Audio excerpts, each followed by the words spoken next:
civil rights, and he joins us tonight. Peter, thank you for coming on. Good to be back. Given everything you've seen, what would happen if the people who are encouraging mob intimidation and extremism, and they are encouraging it openly, what would happen if they took the reins of actual power in this country?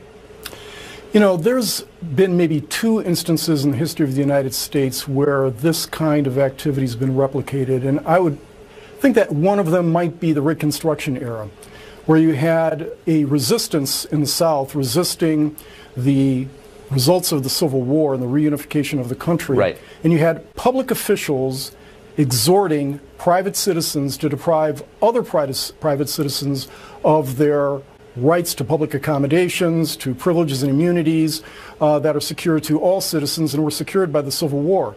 That has only happened once before in our history, where public officials are actually exhorting private citizens. In that case, the private citizens they were exhorting were the Klan, who was the military ring at the time essentially of the Southern Democrats, to deprive blacks of their rights under the law and also deprive them of public accommodations. You might say that Jim Crow era, but you might have a singular governor of a southern state who might stand in a schoolhouse door, but they weren't actually exhorting private citizens that much to do so, although that did occur. But now we have this, and it's extraordinary because I think we're at this inflection point for a host of reasons, but the framers gave us a Republican system of governance to shield us against mob violence and the passions of the day.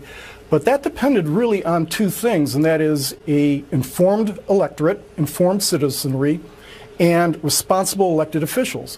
As to the former, we have now an extremely biased media that doesn't really inform but proselytizes and harangues and acts as an organ for one particular side to get their viewpoint out. And our educational system hasn't been teaching effective history for 30 years now.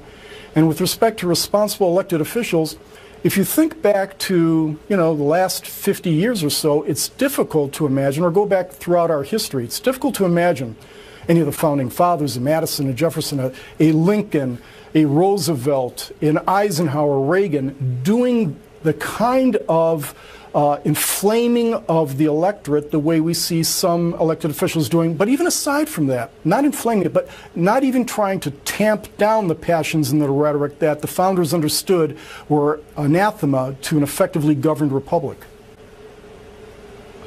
This is an inflection point. You're exactly right, and you put it in the perfect perspective. Thank you very much. Peter Kirsanow, it's always great to see you.